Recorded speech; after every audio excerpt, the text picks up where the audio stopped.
Welcome to another episode of Through the Web, where we talk all things business, tech, and internet. And I'm Dagogo. And I'm Tawsif. And I'm Brayden. And today we're going to have a nice little episode after being away for a while. A few different things going on. So I guess we'll start with you. What have you been up to? Actually, I'll throw it back to you. I'll pass it back to Brayden now that we'll start with Brayden, actually. What's up, man? Hey, man. Not much this week. Just catching up on editing, really. It's been quiet on the podcast front, so I've just been doing some background stuff. Covered a rally last weekend, just filming some cars. A couple of photo shoots, a little bit of other work. Yeah, it's been busy. How long has it been since we were all three of us was in the same room? Since the last podcast episode. Would have been a month? 4 or 5 episodes still? Yeah, maybe a little longer. A little longer? Yeah, a little longer. Because you were away. Yeah, I was in Korea, South Korea. Clear distinction. Yeah, for about a couple of weeks. So I went on a quick 10-day tour around the country, all the way from Seoul to the DMZ and then all the way down the coast and back again. And it was good. Nice little time there. I think Korea is an interesting country because it kind of is and isn't what I expected at the same time. So there's a lot of technology there in terms of, you go to a subway station and you just can put your phone on the wall and it will wireless charge because there's a little pillar thing there and you see screens everywhere and all that. But the actual infrastructure is quite old-ish. So it's a bit of a dichotomy there. And interestingly, I found out that everything that you see in Seoul, every single building, every brick was built after 1954 or something like that, or 1950, yeah, something like that, because it was all destroyed in the Korean War. They had to rebuild everything. But sorry, I got a bit of a stuffed nose if you can't tell. But yeah, there was a lot of interesting facts and things I learnt there, especially just how big the Korean conglomerates or chaebols are. That's the family-run businesses that kind of owned Korea. So that's Hyundai and Samsung mainly. And basically Samsung does a lot more over there than they do in Western countries. So for example, there's actually a Samsung car. It's a joint venture with Renault. So you see these cars driving around with this weird logo, but it's actually like a rebadged Renault, but Samsung actually manufactures it. You see the Hyundai chime everywhere. Like Hyundai builds the lifts. So you hear the chime of the Hyundai little jingle everywhere. It's just part of the lift sound. There's also Samsung makes food, does life insurance. They own 40% of the economy basically. Crazy. And it's just the powerful families that run Samsung. They all have these subsidiaries, but they're all intermarried. So it's the same kind of family that runs all of these major companies, even all the way down to movie production and entertainment and all this kind of stuff. So it's just kind of crazy that this is going on. But because they're doing so well for the Korean economy, people kind of complain. The older generation is oh, it's fine. But the younger generation kind of thinks, oh, how do these guys get a free ride, etc. Even when there's corruption, they hardly ever go to jail. But the flip side is they're doing so well for the Korean economy that people kind of accept it. So it's this very unique situation that's going on in terms of the corporate control and structure in Korea. So I found that interesting. Other than that, a lot of good food. Hiked up some mountains and did some nature stuff. So it was it was a good time. It sounds like a pretty capitalist society. Oh, 100%. And very democratic and free speech. So not every day, but every couple of days, if you're in Seoul anyway, or at least every weekend, you'll hear these protests going on and people chanting and but it's literally anti-government protests, the people that are against the government that's in power at the moment. And it's just kind of normal and it's all peaceful and people are kind of singing. And so one of our people at our tour, they actually went to one of these and sat down and she was clapping along and oh, this is great. But she thought it was a festival. She didn't know it was a protest. So yeah, that gives you an idea of how different it is. So yeah, it is very democratic and very capitalist nation. Apparently, people work way too hard there, and it's just a kind of a cutthroat environment. Appearances matter because every single thing counts in order to put yourself up on the rung of business. But also, in terms of appearances mattering, everyone there leases their cars. So you would not see a car that's more than 2 years old because people don't buy it because they want to appear like, with more status. So that's kind of the length it goes to. And another thing is like 10% of all men wear makeup just to look a little better to get that cut in business. So, very interesting culture, I think. Yeah. So what does like the 2-year car lease thing look like? Like, is there something like that? Because you're into cars, Brayden. Is there something like that in Perth, like where people are?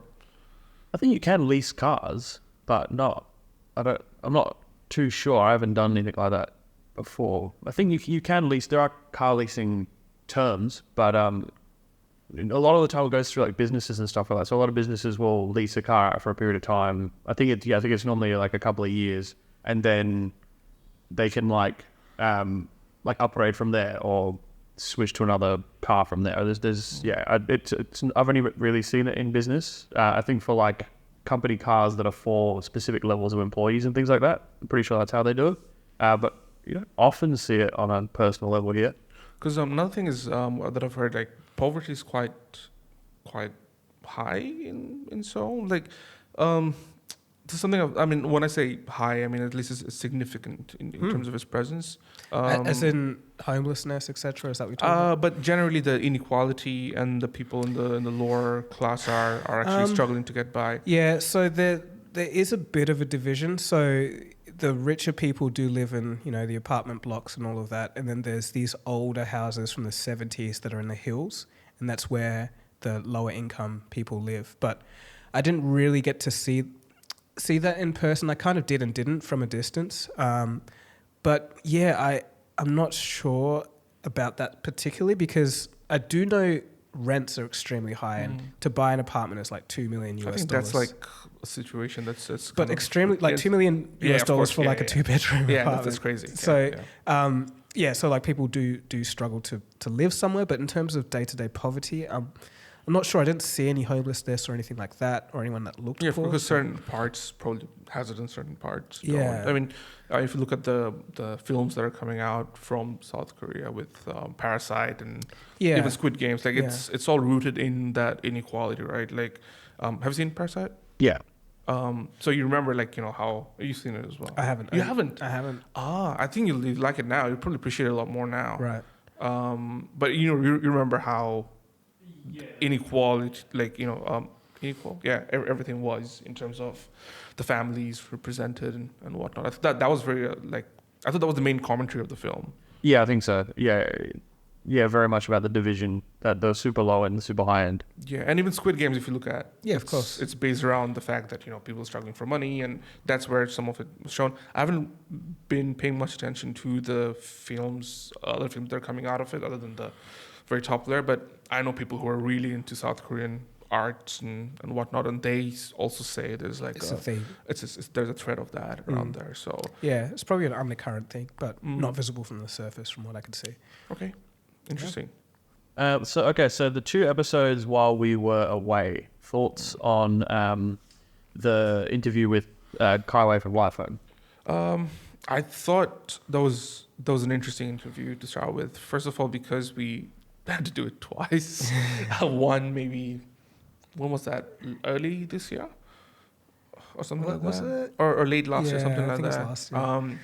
Basically, we reached out to Kai because we stumbled upon the Lightphone company. If you haven't watched it, I think definitely check the conversation out. I thought it's a very interesting company, and Kai is a very interesting person. It's just like I wouldn't have expected him to be the CEO of a company the way he talks and things in a lot of ways, because he's very rooted into the ethos of what built the company, and generally those ethos, with being the way you think organically, not thinking about growth as hardcore as other CEOs, is not something you'd expect of someone who is a CEO who isn't a CEO. So that was quite of an interesting balance. I thought. What do you guys think? Yeah, quite similar. It didn't strike me as the typical CEO. He was more of a Zen philosopher in terms of what he was saying, and you could tell that he really cared about that aspect of kind of taking your life back from your smartphone. Though, yeah, so like it seems like a bit of a question mark on like how far that would take them going forward, because obviously there's going to be increased competition, and they're really taking this approach of, yes, we're going to price it high, but we're going to make sure we use like good quality materials and all of this. But yeah, it really remains to be seen. But overall, he was definitely an interesting character. What did you think, Brayden? Yeah, same kind of thing. Like, you can kind of see where his influences kind of come from, that very chilled, zen, laid back kind of vibe. But yeah, an interesting interview. Have you looked into the Lightphone side of things? No, not really. I mean, I've seen a little bit of, not hype, but commentary on the whole kind of getting rid of your smartphone thing. And I think there's a lot to be had there. I think it's just how much can you go without a smartphone when everything nowadays is so connected digitally? Yeah, I think I'm gonna give it a try, maybe for maybe not a week's too long, maybe like a weekend or something like that, just to see how it feels, because I think there's value. You still have it, right? Yeah. I think there's still value. Like, I haven't opened the thing or anything, but there's still a lot of value in kind of going off the grid and trying to, I guess, see what life was like before all the crazy smartphone. And of course, I mean, the questions that come up, like, why can't you just use like an old phone or whatnot? And we discussed all of that in the interview. So if you haven't heard it or seen it, do check it out on our channel. But I think what also was very interesting was how difficult it is to build a company in this day and age that's pretty much against the whole flow of what it means to be a tech company and how to sustain that. Like, because essentially they're saying, you buy this phone to not use the phone kind of thing. I think obviously there is a market for it because they're afloat, they're doing well, and I think there's more demand that's increasing over the years. So. Yeah, I just randomly remembered how he thought it was offensive to give the phone to children as a punishment. It's like our product shouldn't be a punishment. Because that's what, because last year when we were researching him, I think they got into a contract with a school, or a school basically bought X amount of phones to give it to their school children. So I think a lot of the children at that time felt like it was a punishment. It makes sense, right? Like, if you're on TikTok and playing Candy Crush, I don't know what kids do these days, but if you're doing that kind of stuff 24/7, and you also use it in school, to text friends and whatnot, all of a sudden it's gone and it's replaced with essentially, quote unquote, a brick with no smartphone technologies. A lot of teenagers might feel like they're trapped. Right? I totally get that, but I also understand why he said that, because you don't want it to feel like a punishment to have that relationship with the technology. Yeah, and I think that was very cool. Yeah. What about Carl Pei? What do you guys think? I'll let Brayden start this one. A little bit different to what I was expecting, but like super to the point, like very super well spoken. I feel like we got our information across like a lot. He gave us a lot like throughout that interview. It was an easy one to edit, an easy one to work with. Yeah. Sorry, I love how Brayden's like, it was easy to edit. That was the good thing. That's the main thing. It's really easy to edit, and that's. And I think there's actually something to it, because when you're editing something, you actually can tell a lot about the topic or the way a person acts. I think a lot of their behaviors kind of come up as well, the way they say sentences or they construct words. So I think that's actually an interesting point there. Yeah. But I loved Carl's interview. It was got a lot of insight into the way that he thinks about technology, and it's actually it was different, and I heard some fresh things that I haven't heard before. So definitely watch that one if you haven't.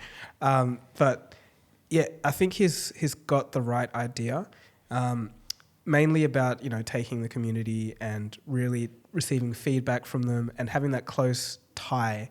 Is just something that's just completely missing from all tech companies. So, on the one hand, it's like maybe a bit of a double-edged sword, because the people that are really enthusiastic are only going to be like tech people, and there's a broader market out there. But on the other hand, it doesn't necessarily mean it has to tie it down. Like, it could just be a good phone that's unique and gets all these suggestions from the tech enthusiasts, and other people end up enjoying it. So it's neither here nor there. But I'm excited to see what they do in the future. He said that there are some other Nothing products planned. So, we'll see what they come up with. But, overall, definitely a nice person to talk to. Yeah, I thought the same. I think Carl's approach to the company and how he uses philosophy is so clear in the way he thinks and speaks. And I think it shows within the brand and the company in a lot of ways. I think what I find interesting is if Kaiwei is on the left spectrum of somebody who's fully Zen, and you get like the psychopath CEOs on the extreme right, Carl's somewhere in the middle. In terms of like, I guess, personality, if there's a chart of CEOs, and I think there should be, because it'll be an interesting study. Actually, have you guys seen the financial, like, I think it was the Garnet Group or something, the property, I think it's based in over East, have the psychopath CEO who basically says unemployment should go up because people are being lazy. Employment has to jump 40-50% in my view. We need to see pain in the economy. We need to remind people that they work for the employer, not the other way around. I mean, there's been a systematic change where employees feel the employer is extremely lucky to have them, as opposed to the other way around. Trademark kind of typical psychopath CEO behavior. 100%. But neither of these guys like that. No. But that was kind of like, when we spoke about how CEOs need, like some CEOs need like a little bit of psychopath or sociopath energy. That guy specifically was on the far right. But speaking of Carl, obviously he's nowhere near that. But he would definitely be one of those CEOs who knows how to get things done, but also be very much in touch with the reality and what's happening around the company. And how he was also a big fan of that anonymous feedback within the company. I think that's very healthy, because a lot of CEOs will be like, this is the right way, and not even consider that. Just like if people complain, it's like they're just not seeing the vision. But he really, all feedback is good. So. Yeah, I think also it's another thing that struck me in that interview was how he said that he also understood where the trolls or the negative comments and yada yada came from. And one thing he mentioned was quite interesting, where you only comment negatively if you care about a product or if you care about something. And while I think that it's mostly true, or like some of it is not true, he is quite correct in saying that generally a lot of the people who do comment about something not being right or better is because they do have some level of care about what they think of either the individual or the product they're looking at, or even I don't know, videos on ColdFusion. Please, let's not go there. And this is like maybe 5 or 10% who are like absolute trolls. I think that's like DNA is warped. There's nothing you can do about them. That's gone. But then the rest, 80%, I think there is some level of care that comes from within, where they want things to be the way they were. So. Yeah, I understand that. So, yeah, hopefully more people like him we get to. I'll put you on the spot. Last year when we talked about Nothing, yes, you weren't sure where the company was going. Has that changed a little bit over the last year and a half since? Honestly, not that much. Okay. Like, I love the idea and the concept, but that's me as a tech person. Yeah. If Joe blogs on the street and I see the phone with flashing lights, it doesn't really mean that much to me. But if they can keep doing some stuff, they said they had some hardware plans in the future. So more things to differentiate themselves, then I believe that then I'll think differently. But at the moment, the main difference is in software. Yes, it looks cool in the design front, but if we're really going down to it, all smartphones are rectangular blocks. So I think that hardware, differentiation has to come online, and then I'll be able to probably change. I think it's again a testament to how tough it is to sustain in a tech industry right now, right? Because just the idea of trying to go up against all these behemoths in the tech industry and coming up with a phone that's totally unique, the point of differentiations have to be very, very solid. And that's what I liked about talking to both of the CEOs who are doing very interesting things in their own kind of spaces. So I think there is that differentiation to an extent, but to beat Apple or Google or Samsung at their own game, it's almost like a... But the thing is, like, are they aiming for that? Because I don't think they are, but yeah. Because you could just be a big phone manufacturer, but not necessarily beating Apple or Samsung. You could just be that other option, And it seems like it's working for them. They still have, a good, faithful community, as we spoke about. But very interesting interview. I thought Carl's an amazing dude. Yeah, so that's kind of why I have a bit of faith in, okay, Yes. hey, so like, he's got a good head on his shoulders, something's going to... Absolutely. While we were also away, Twitter became extinct in some ways because it became X. Isn't it wild?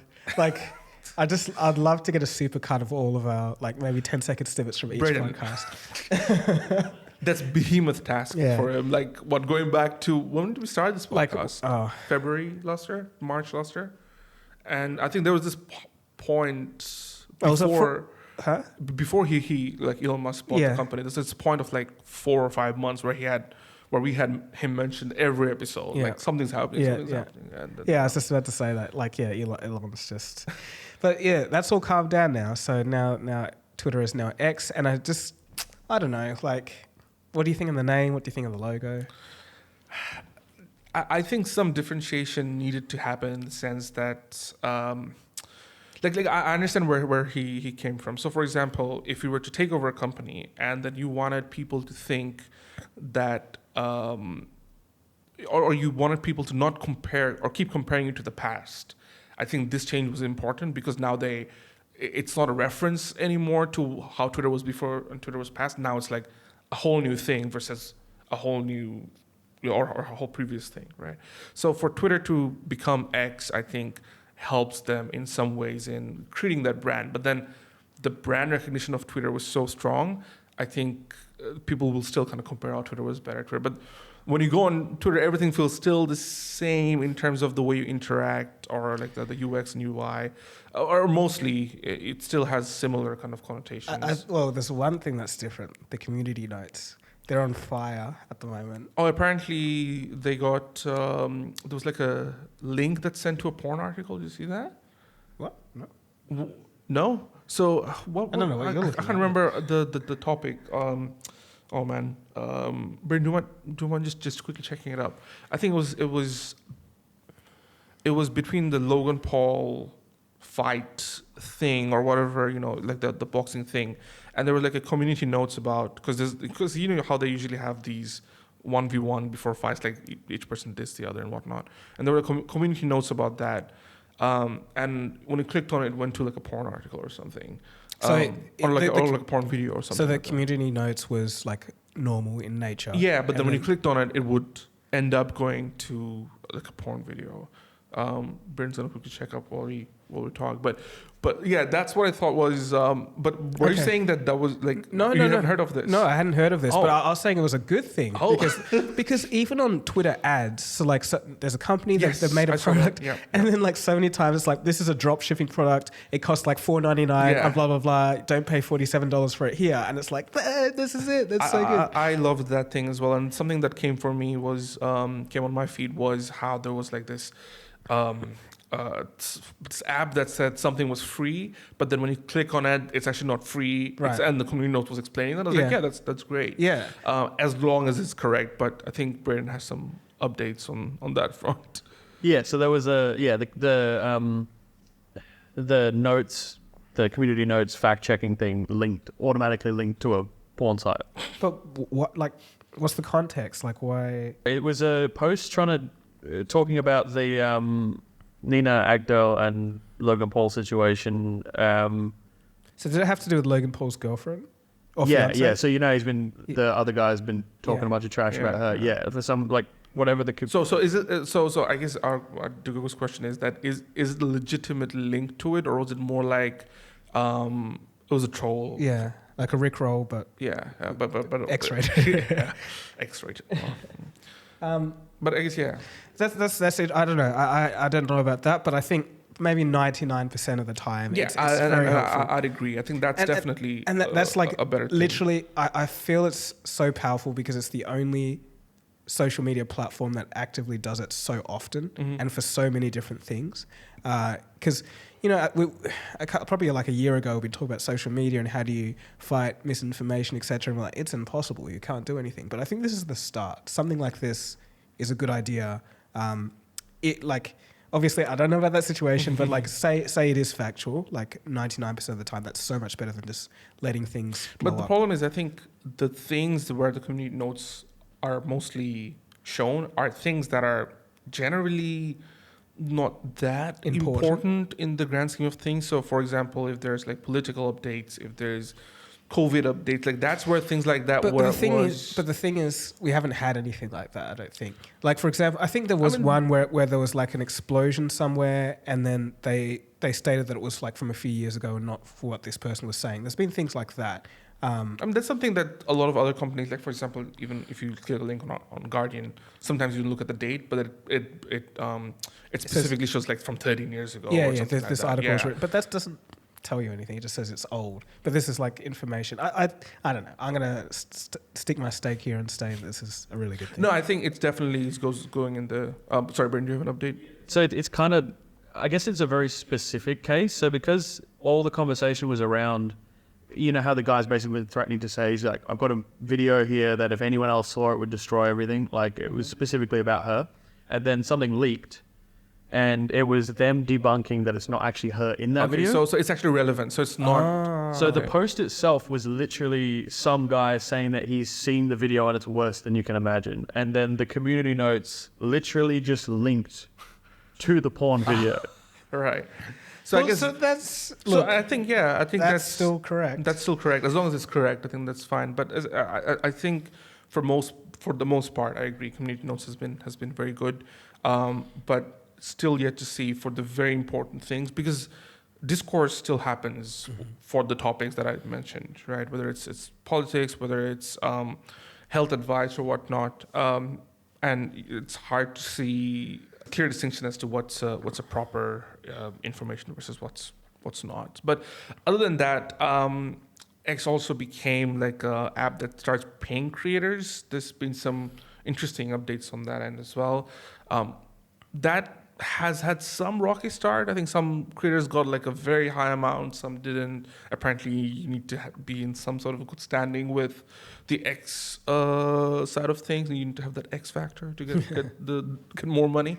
But other than that, also there's some delays in payment. So obviously, it's good. It's almost like it's a good extra income source rather than your main kind of source, unless you're making like great amount of money kind of thing. So that was also, I thought it was an interesting update since we're away. What about using it? Like, have you had any? I think it's been fine. There hasn't been anything that's made me dislike it. The violence of stuff has decreased a lot. No more violent stuff, which has been good. I'm getting a lot of racist stuff though, like random racist people. Okay. Anyway. But I've also noticed there's now like a video carousel thing. So like TikTok. So if you click on a video, now if you swipe up, it's going to be related videos. So it like goes into like a video player. Oh, okay. Yeah. So I thought that was cool. Very seamless. It's not, you don't want to use it, you don't have to kind of deal. So I thought that was pretty cool. And another thing that we're forgetting about that's left the global consciousness is Threads. No, it's actually, Okay. It just kind of came in and went. So I do admit I was too quick to jump on that video topic, but when we spoke about Threads in our podcast episode, we did say that for Threads to sustain, it needed 3 or 4 key things. So far, it has done none of those things, and that's why they're struggling. Yeah. Again, I think you guys can go back and listen to that episode. I still think Threads can make a comeback if they changes some of those things up. Yeah. I think the integration to Instagram and a lot of the things, they're slowly bringing it in. So you've got the web app that they launched, and then now like the Threads show up within Instagram as well if you use. It does seem like there's still a good base of users there. Yeah. Just that it hasn't been able to replace, and it's tough to do that obviously on an app that's been going on for 10 plus years. I think like if they had like a weekly schedule of stuff they would add right at the when everyone was downloading it, I think it could have been a different story. Yeah. But they kind of sat on it for. I think they just really wanted to catch that hype of Elon, and at that time it was one of two decisions. Like right on that hype when everyone was having a go at Elon. I can't even remember what the reason was, but there was something to do with Elon Musk and Twitter when Threads launched it that specific week without being totally complete. Yeah, that's right. There was. Didn't they put the limit on how much you That's can right. tweet? Yeah, that's right. That was the So limit. yeah. The rate limit fiasco. And that's when that's why you need the third co-host. Yes. Yeah. It was the rate limit stuff, and that's where Threads wanted to jump in. But I think the other option was, okay, we wait and we just launch as is. And in hindsight, it seems like perhaps they should have waited a little bit longer to fix all the things that was missing in Twitter and then go all in. Yeah. So apparently they lost over half of their 100 million users in the first 10 days. That's still significantly Bad, yes. okay, I would say, because it's like if you 10 like days. an app having. If you look at churn, yes, but then if you look at active users, like if I don't have the data on the active users. Like, what if it's like 100,000? I don't think it'll be that bad, but you know what I mean. Like 500,000 in 10 days is a signal of, quite. No, but the thing is, it's like. So like I'm saying like 20 days, 30 days, 40 days, like that number's kind of going to go like that. I think that the predictor for them, like it would have been a different model, right? Because again, they're catching on the hype, and then the hype cycle leaves. It only leaves the core users in there. So they probably would have a drawing board that said, okay, even after people leaves, are we satisfied with 5 million users at the end of 6 months? Or are we satisfied with 2 million? And if they're hitting those internal numbers, I think they're happy. But I think the potential of the leaving behind on the table is what's been seen by everyone. Versus internally, I think they would have been like, okay, here's a conservative number. We're happy even if we hit 500,000. I'm just making these numbers up. But it would be interesting to see what are the current active live users day on day and month on month since the launch. But sorry. It's just the reason I think it's quite dismal is because on any other social media platform, I haven't heard a reference to Threads at all. Like not even in passing. So it seems. I think it does still seem like an extension of Instagram. You know how they tried launching IGTV, which was painfully bad. They had like a separate app and everything, and the integration was terrible. It made no sense.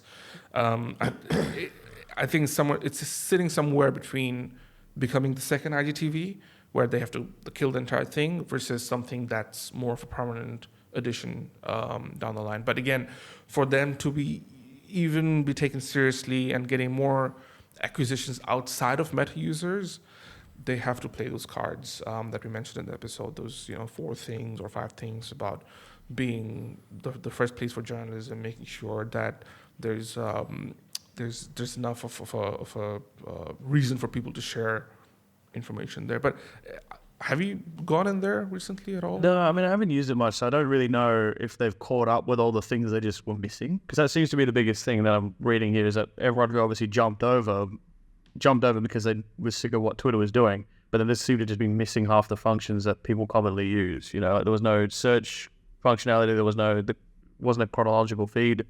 There was no trending hashtags. There was no messaging. And so everyone probably jumped across for the hype, and then realize half the stuff they use Twitter for isn't there. Here's the thing. If we were to categorize the types of users in this context, you have the hardcore Twitter users. And ultimately, I think it's the hardcore Twitter users that use Twitter anyway these days. They would perhaps never make the jump. And even if they did, they wouldn't stick for long, even if it was the exact same thing, because there's this loyalty to a certain app, right? It's very difficult to change people's habits. So ultimately, Meta's bet was hanging on to existing Meta users who would understand what it means to tweet, or at least wish to tweet but never made the jump to Twitter. It's just that they haven't been able to make that change behavior a permanent, or at least a longer thing. Because I wouldn't say I'm a hardcore Twitter user, but I'm a lurker. I go in there almost every day. I spend maybe 30 minutes or so just to check out what's happening. I'm more of the mid to casual kind of user who would have made that jump if there was enough.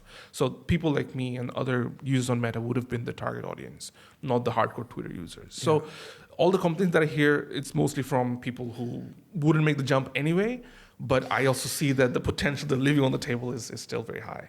But I still kind of do agree with Brayden a little bit. Like some of those features that are missing from Twitter, is what makes Twitter. A lot of people that don't use Twitter at all would like those. Yeah. I think that's something that should be said. But yeah, I don't know. I'm not sure. I'd like to know what Zuckerberg was doing if he was training for his MMA fight and he didn't. That's gone. That's I off think the it table. just fizzled out. I think. Yeah, because Zuckerberg came out with a statement, I think, about a couple of weeks ago, saying that Elon's not serious. And it never felt like he was serious at the start. But then I saw clips of him wrestling Lex Friedman. I was like, okay, something's happening. And then there were talks about venues and I don't know, like pay-per-view stuff. So it's just typical. We need a word for it, like Muskism. Like he says something, but sometimes there's no real drive to actually do it. So. And I think him and I might get political a little bit, but him and Trump are similar in some ways. Where I think if you have enough controversies, the level, and even Logan Paul in some ways, like if you have enough controversies, there's one that's big enough to latch onto, and therefore you get away with everything.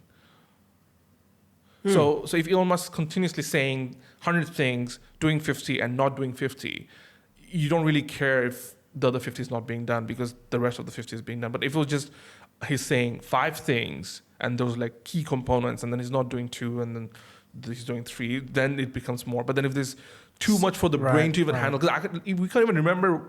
If you were to tell me, like, what were the significant Elon Musk controversies with Twitter over the last, or with X, or with SpaceX, with Tesla, there's so much to cover.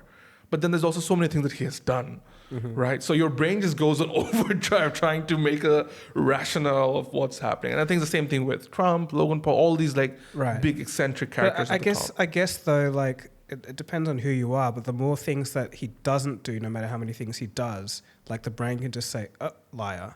Like it's just I think that's more reflective on the individual and their biases to an extent. But objectively laying it all out, like, okay, if I was given an assignment to do like an essay on how many things that Elon has said that's controversial, how many things Elon has promised and delivered, and it would, like it's the same amount of work that Brayden has to do if you were to supercut our talks about Elon since we started the podcast. Yeah, so. That's true. All right, moving on. Maybe we should talk about a certain fruit company that's released a product. Are we talking about is BlackBerry making a comeback? Oh, yeah. Except that they've changed the name to Apple. BlackBerry movie's coming out. Have you seen that? Huh? There's a movie about BlackBerry. Oh, yeah. I heard about that, rumblings of it like a year ago. So it's finally coming out. Okay. I saw a trailer of it on a passing YouTube ad just for like a 10-second. Everything looks the same these days with movies and trailers. That's why things like Oppenheimer and Barbie and stuff, I think, stuck out. But it looked like just another, I don't know, man, like, do things excite you guys anymore? Before jumping into the Apple stuff, I don't know, I'll just throw it out there. Like, when you see a new piece of music, movie, or any pieces of art or content, like, there's also this talk about, I was listening on Colin and Samir, where they're saying how they don't get impressed with YouTube videos anymore because the categories of YouTube videos that used to be very novel in the past is so replicable these days. It loses the charm. So nothing kind of sticks out as wow. That's crazy. I mean, what do you guys think? Well, for music, I know that in my suggested, I haven't listened to it yet, but Sigur Rós released something, which was like, wow, like they've been away for a while and I haven't. But anyway, but in terms of like YouTube videos and stuff, like, yeah, there's a lot of stuff to wade through, but every now and again there's something that pops up where it's like makes you think, and it's like that was really cool. Like the way that they did that was quite cool. I actually saw a short that I thought was quite funny. That's a first. I know, right? Oh wow! But this guy he bought himself a roundabout in the UK. Yes, so he figured out that you could buy roundabouts, and he bought the cheapest one, put his plaque on it, but spelt his name wrong. And then to cut the ribbon, he got the grandson of the inventor of the roundabout to help him do that. And I was like, that's just cool. Like, is that Nico? It sounds like Nico Omalenio. Is he like a lanky dude who sometimes wears glasses, blonde hair? Oh, no. Nico's I think, Nico's different kind of creator, but he does like pranks. But he's very big on UK. No, this guy. You would have seen some of his Nico stuff. He went to the US in the most racist city. Yes. That's Nico. Yes. Yeah. Okay. Yeah, but I just thought that was cool because it was like just a novel concept. You know, I didn't know you could buy a roundabout. Right. And the grandson of the inventor of the roundabout is still alive and he's willing to do this. It's just interesting. And I remembered it because it was just like, oh, that's just funny. Mr. Beast has been doing some interesting stuff with his shorts as well, where he sends people abroad. I don't know if you've seen any of them. No, I don't think I have. Basically, he'll just get some people like on the street and like, hey, do you want to go to France to get me a couple of baguettes? And he'll ask like random people, like everything will be paid, but you have to bring it back like within the next 2 days, kind of thing. And obviously, most people say no, I've got this and that, but one person will obviously be like, I don't have nothing going on in my life right now, and they take the flight, goes to France, gets the baguette, and brings back to Mr. Beast. So and that's turns into cool. short. That's kind of cool. So he's reinvented some of that stuff even on the short platforms. That's why. But the thing is, like, you think about it, and that would be what, like maybe a $4,000 video. And I think that's why the question was raised. Like, if you have enough money, you can kind of do any of these things. So again, nothing is really, really novel in and of itself in terms of what's exciting. And I don't know if it's us getting older and I've seen a lot of stuff already. I think if you're going for excitement and spectacle, there's only so far you can go before it kind of like gets too much. But if you're just talking about innovation and uniqueness, there's a lot of different ways to do that. Oh, yeah, for sure. So I noticed that there is a sea of stuff, but I guess to my original thought, there is plenty of good stuff that's still around, but maybe it's getting a little harder to find. Yeah, and also I think with things being so available, even on like a personal creator kind of level, right? And it's something we've covered extensively on our AI episodes where we covered those things. But if everybody is able to do everything at a very high level, everything starts looking the same, everything starts looking premium, quality, polished. So it's very hard for something to kind of rise up to that sea because everyone's kind of leveling up altogether in terms of quality, at least visually and technically, right? So I think the things that will pop out ultimately is like good stories and whatnot. So Apple. I don't know how we got to that, but yeah. It's a very long thread. Brayden, did you see Apple event? Yeah. There's a few things. I mean, all the big stuff's about the phone, but they also spoke about the new watch and switching to USB-C, even though they didn't really come up with... Normally, Apple, normally when they do something, the kind of person to do, they spin it in a way that makes sense for them. They just didn't this time. They're just like, yeah, it's USB-C. The truth is, it's just EU. Yeah, but like, why EU. didn't they? Like, they didn't implement fast charging, which could have been a cool way of doing it. Or they didn't. Isn't it only for the Pro models that get the fast charging? Yeah, because I don't know. Did you watch the MKBHD? Because he said that like they get USB 3 speeds. Yeah, and then but it's the Pro stuff, I think. Yeah, well, yeah, but not like no fast charging. They still reckon it's 20 or 30 watt or whatever Apple normally is. Right. Oh, okay. So maybe, sorry, I'm mistaken. I think that was for data transfer. Like they have faster data transfer chip on chip. Yeah. So for me, the event was a bit of a disappointment. Okay. Mainly because, Apple had bought all of TSMC's 3 nanometer production capacity. So I was expecting this chip to be like some crazy, like the A17 Pro, that the system on a chip. I expected that to be amazing, but 10% faster. It's like we've had years where it's like been 20, 30, 40% faster year on year for a smartphone chip. So this, for a whole new die process, was quite disappointing. But I'm sure we get some efficiency, etc. But aside from that, the design was quite similar. I guess the smaller bezels and rounded corners do look nice. The cameras were kind of okay, like 5 times zoom. It's like my Samsung Galaxy Note actually came in handy quite a few times on the trip because like to zoom into something quite far away and to even just read like an airport sign, I was too lazy to get up and look, and it actually is clearer than your eyes, right? So it's not just like some gimmick, it actually is useful. But then to come from 20 times zoom to 5 is like, I don't know, maybe it looks amazing on the iPhone, but it just seems a bit limited. But I think that the prism idea that they did on the Pro is like when the light comes, because like usually if you have a telescope lens or telescopic lens, usually it's mounted sideways, like the mirrors, but they've done it in such a way where the light bounces like in a zigzag pattern, so it still has more distance, but it's compact. So I thought that was kind of cool. But yeah, overall, like there wasn't really anything that was like, wow, that's so cool. Like, or I don't know, like even from the previous 3 years, it's kind of just been the same. more or less. Phone-wise, wasn't it? Yeah. Sorry, I did think the ray tracing thing Yeah, I was going to mention was kind of cool. And maybe we'll start to see like this kind of uniform development cycle on Apple Silicon. So maybe developers will start making stuff for the iPhone, but it also runs on the Mac, and then we'll have this vibrant gaming community with real like ray tracing capable games. That could be cool. Could open up a whole new world for Mac gaming, but still too early to tell. But that was basically it for me. Yeah, I didn't catch the event, so I actually don't have much thoughts on it. But it seems like they didn't talk much about the headset side of things either. In terms Never of mentioned. Yeah. Never. So I think it only- wasn't about it either. Was it? No, the no. Air? Yeah. So one thing that they did do was for the Apple Watch, they have this new like it's not really, but this gesture where you just tap your fingers together like this, and then it selects the main action on the screen. So it could start a timer, it could, it could do a few things. But the thing is that just is the same for the headset. So it seems like they're unifying something on that front, which is interesting. But that's a cool feature, because sometimes I do feel like if there was a way to not kind of. But the thing is, apparently on older Apple Watches, that ability was there under accessibility settings. So it uses a different technology and maybe not quite as accurate, but it still did exist.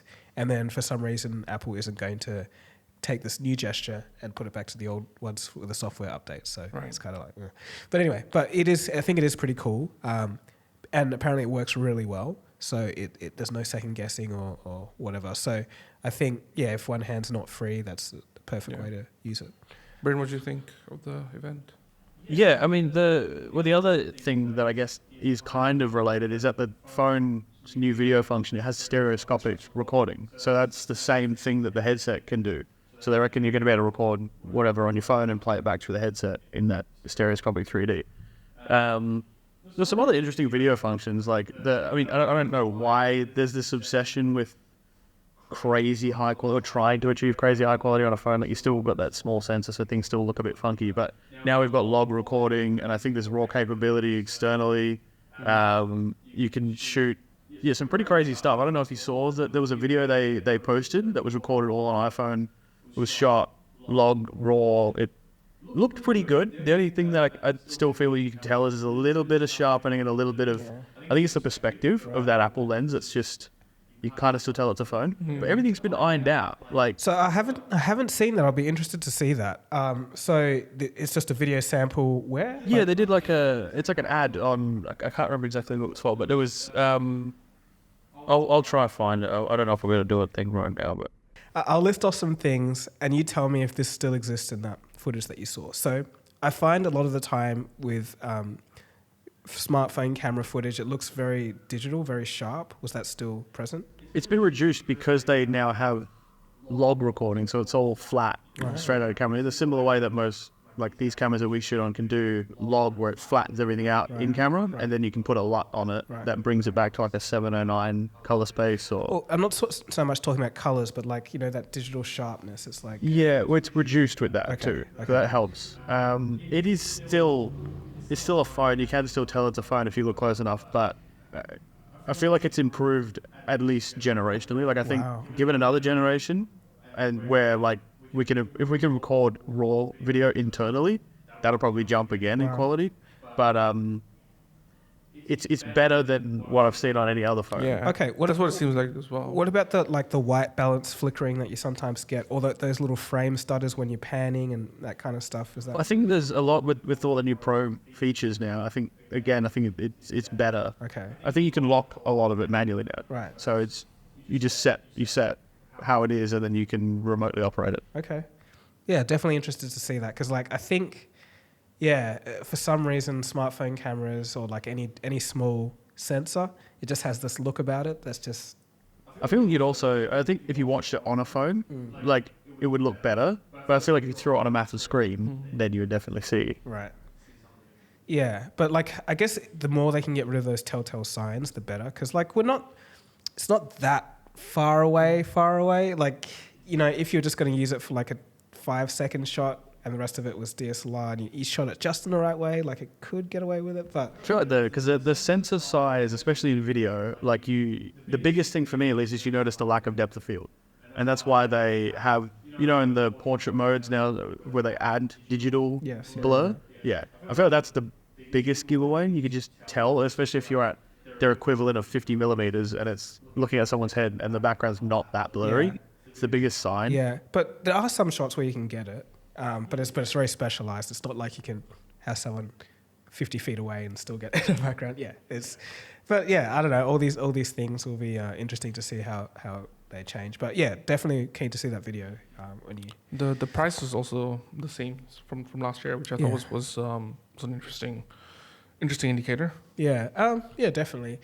And they did make a big fuss about the titanium, but I don't know. Like, was it worth like half the presentation? It wasn't half the presentation, but you know what I mean. Like, well, when we'll be able to really have the perfect video phone is when we'll be able to take videos of UFOs that are flying in the sky and know that they're actually UFOs.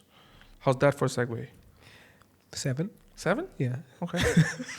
I mean, look, this is the end of the episode, really. But we thought we just gotta quickly slot in a little bit of alien conversations that's been coming out of Mexico. Some people in the comments get angry when we talk about aliens, but we're gonna do it. And this time it's Mexico. Well, have you seen the footages and? Yeah, I saw it on Twitter. Like, someone just posted, "What is going on in Mexico?" And I was like, "Huh?" And it was like these, like some kind of Congress or government thing, and like there was military guys showing scans, and my first thought was, why are we doing this now? Like, it just seems, I don't know, it just seems strange timing. And what are they trying to say with the whole thing? Is it that we have proof of aliens? And the thing is, someone sent a meme which perfectly sums it up. Like, underneath they're like, oh look, we have aliens definitely confirmed, and then there's the Duma, drawing with the guy with the cigarette and the beanie is like, I've got a lot of stuff going on right now. It's just like no one cares because it's just like so much going on. But I don't know whether you believe it or not is up to you. But I just think the whole thing as a package is just very strange. I think that with the USA coming out and all the UFO talk over the last 6 months or so has put some of that on the map, and then now Mexico coming out, I think it definitely feels a little bit strange. But if we were to just look at that whole event as a standalone thing, do they look like aliens to you at all? Like, it just feels like whatever we had always thought they would look like, right? And it was like a mummified thing from 10 years ago or 100 years ago. What was it, Brayden, if you know? The aliens, the one from Mexico, were they from 10 or 100 years ago? I can't remember now. I didn't actually watch that whole thing. I saw the photos leak of it. I thought it was hilarious. But so do we think it's like what is it? Like what is happening? It's just such a weird. Well, maybe it's just a distraction from poor government policy with economics. Within Mexico. Yeah, it's possible. Like maybe it's just the first step of many, and then just get people talking about that, and then I don't know, they jack interest rates up 50%.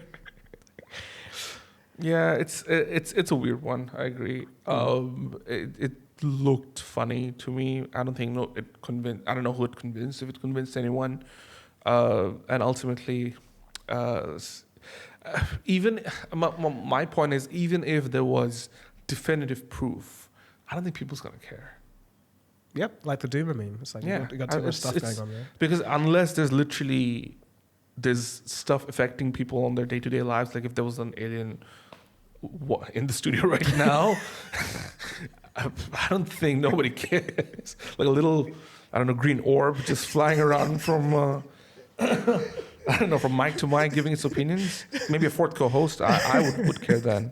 Well, I don't know. I think what would make people care is if the aliens could give us something. Like if there was some technology that they could give us that was like, wow, like, thanks guys. And then everyone's like, even then I don't think people would be impressed. Like what technology could really impress people? Like infinite power. Like you have a little, like this thing, right? Yeah, but then and it powers your home forever. Then imagine, like, all the corporates, like, screw the aliens because you're taking away our companies and jobs and livelihoods and whatnot. And it's like, It's like a scientist lobbying against aliens, and like they're the evil ones. A scientist like discovers this from an alien ship and shows it to the government, and then he's missing the next day, and this Flying disappears. cars, even then they'll be like, oh no, it's just too much. Too much what? Like too much pollution and environmental issues. You can run into birds and whatnot. So I don't know, man. Like I don't think anything will impress people anymore. Yeah, but there's got to be something. It's just we don't know what. That's like what's the best outcome of us finding that there were aliens versus there are aliens? There were what? Because I think there's the thing. The argument is like right now they're showing these mummified corpses. So it's like they used to exist, right? Yes. So that's a whole different conversation of what it means to be alone in the universe and the implications of it and whatnot and how we thought life was, right? So, and again, that has little impact on day-to-day lives, but more like our concepts and philosophies of life in general, right? So again, for the people who don't care about it, life is normal as usual.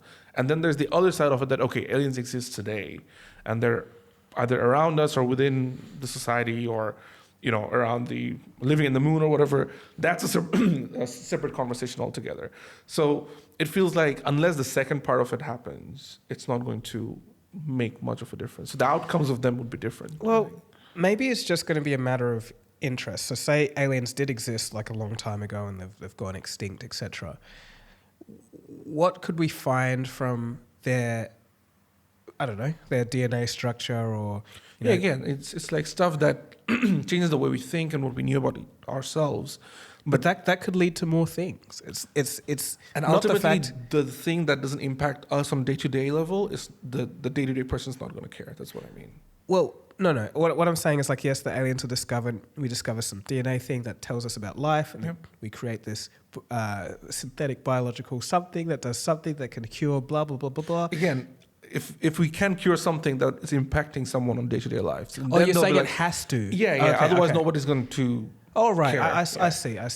Yeah, I agree with that. Yeah. So the outcomes would be very, very different. I don't know, man. Yeah, I think unless a ship flies in, blows up a building, just straight into the ground, like the proper Hollywood movie. That's going to impress people. Yeah. Impressed? More like terrified. I don't know. Some people will still be going around there taking TikToks, like guaranteed. Michael Bay will be writing up a script. Yeah. Have you seen Arrival? Yes, one of my favorite. In fact, we talked about UFO films on the last time we spoke about UFO. And I was saying that when was the last time we watched a good UFO film? And somebody said Arrival. I was like, yes. Is that the one with the circle hieroglyph thing, or am I thinking of something else? Oh, that's Contact. Is it's where with Amy Adams and Jeremy Renner. Is that Arrival? Yeah, where they like put it on the glass. Yes. Yeah. It was a very, very good film. I watched that on the plane actually. Yeah. I need to watch it again for sure. Yeah, but like I think giant orbs just rock up in all of our cities and just chill there. I think then people will be like, yeah, okay. Yeah, but until then. And even then, it's just drones, like a drone show. It's like, damn it. Anyway, before we get too off the rails, yes, I think we shall shut this one down here. Thanks for watching. Thanks for listening. And we'll see you again soon for the next time. Hopefully my nose is unblocked.